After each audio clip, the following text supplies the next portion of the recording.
जय श्री कृष्णा दोस्तों, आप सबका अपने चैनल पुण्य धर्म में स्वागत है। इस साल शारदीय नवरात्रि का एक दिन बढ़ गया है, जिस वजह से कई लोग इस कंफ्यूजन में हैं कि किस दिन कौन सा नवरात्र मनाया जाएगा। चलिए आपके इसी कंफ्यूजन को दूर करते हैं और बताते हैं कि इस बार कब से कब तक रहेगा नवरात्रि का पर्व और किस दिन कौन सी देवी की पूजा होगी। इस साल शारदीय नवरात्रि का प्रारंभ 22 सितंबर 2025 से हो रहा है और इसका समापन 1 अक्टूबर 2025 को दुर्गा नवमी के दिन होगा।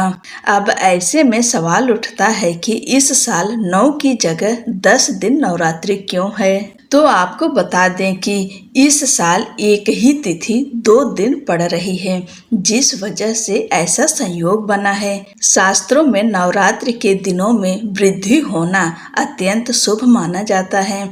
ऐसा माना जाता है कि 10 दिन की नवरात्रि में देवी की पूजा करने से भक्तों की मनोकामनाएं जल्दी पूरी हो जाती है।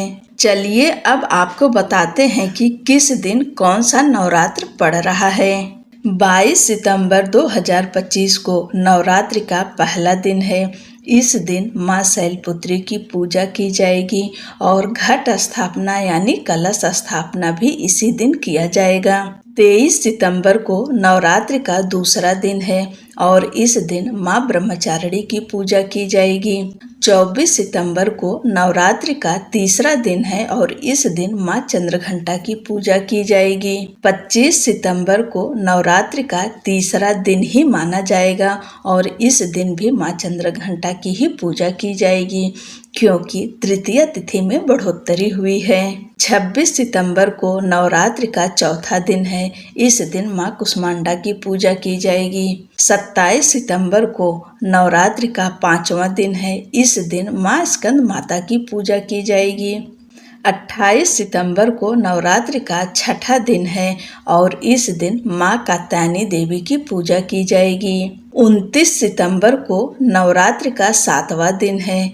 इस दिन मां कालरात्रि की पूजा की जाएगी। 30 सितंबर को नवरात्रि का 8वां दिन है और इस दिन मां गौरी महागौरी की पूजा की जाएगी। 1 अक्टूबर को नवरात्रि का 9वां दिन है। इस दिन मां सिद्धिदात्री की पूजा की जाएगी। बता दें कि इस बार तृतीया तिथि का नवरात्रि 2 दिन रहेगा। दरअसल 24 सितंबर को सूर्योदय होने के साथ ही तृतीया तिथि का आरंभ हो जाएगा और यह 25 तारीख की सुबह में 7:07 तक सूर्योदय व्यापनी रहेगी। इसलिए इस दिन भी तृतीया तिथि का नवरात्रि मनाया जाएगा। इसलिए दोनों दिन ही 24 और 25 तारीख को मां चंद्रघंटा की पूजा की जाएगी और अष्टमी तिथि रहेगी 30 सितंबर को और दिन मंगलवार का है। अष्टमी तिथि प्रारंभ हो जाएगी 29 सितंबर को शाम 4:31 पर और 30 सितंबर को शाम 6:06 तक रहेगी। उदया तिथि के अनुसार अष्टमी की तिथि 30 सितंबर को मनाई जाएगी। जो लोग पहला और आखिरी व्रत रखते हैं यानी चढ़ती और उतरती व्रत रखते हैं, वे लोग पहला व्रत 22 सितंबर को रखेंगे, दूसरा व्रत अष्टमी के दिन 30 सितंबर को रखेंगे। बहुत सारे भक्त अष्टमी के दिन हवन करते हैं, कन्या पूजन करते हैं। इस दिन आप सब 30 सितंबर को अष्टमी महागौरी की पूजा करिए। इस दिन कन्या पूजन हवन जो कुछ भी आप सब करते हैं अष्टमी तिथि की, वह 30 सितंबर को करेंगे।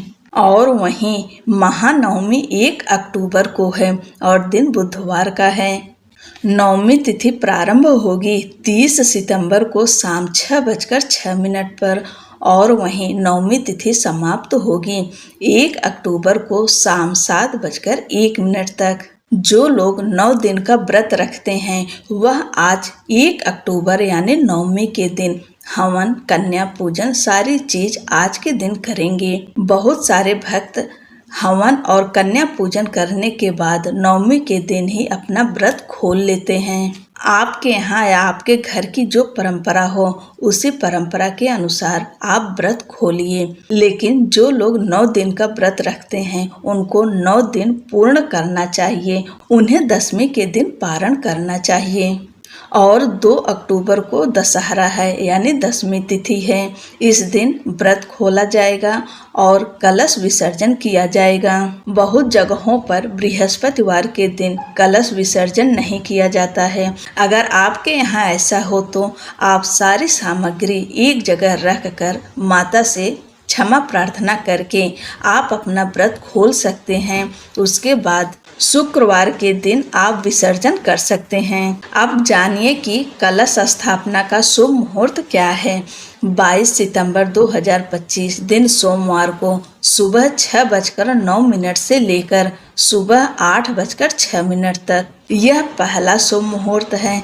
इस शुभ मुहूर्त में आप घट स्थापना कर सकते हैं और माता की पूजा शुरू कर सकते हैं। अगर किसी कारण इस समय आप नहीं कर पाते हैं तो कोई बात नहीं, आप अभिजीत मुहूर्त में करिए। अभिजीत मुहूर्त है सुबह 11:49 से लेकर दोपहर 12:38 तक। इस शुभ समय में भी आप घट स्थापना कर सकते हैं।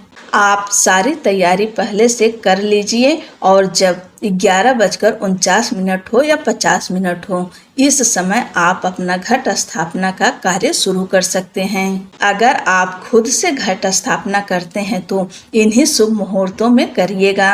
अगर आपके यहाँ आचार्य जी आते हैं या पंडित जी आते हैं तो जब भी वो करेंगे वो अपने अनुसार कर लेंगे, क्योंकि यह तिथि पूरे दिन की है। इस बार आप सब नवरात्रि की पूजा, माँ दुर्गा की पूजा विधि विधान के साथ में और पूरी श्रद्धा भक्ति भाव के साथ करिएगा, क्योंकि इस बार माता की सवारी हाथी है। माँ हाथी से सवार होकर धरती पर आएंगी, जो कि बेहद ही शुभ होता है।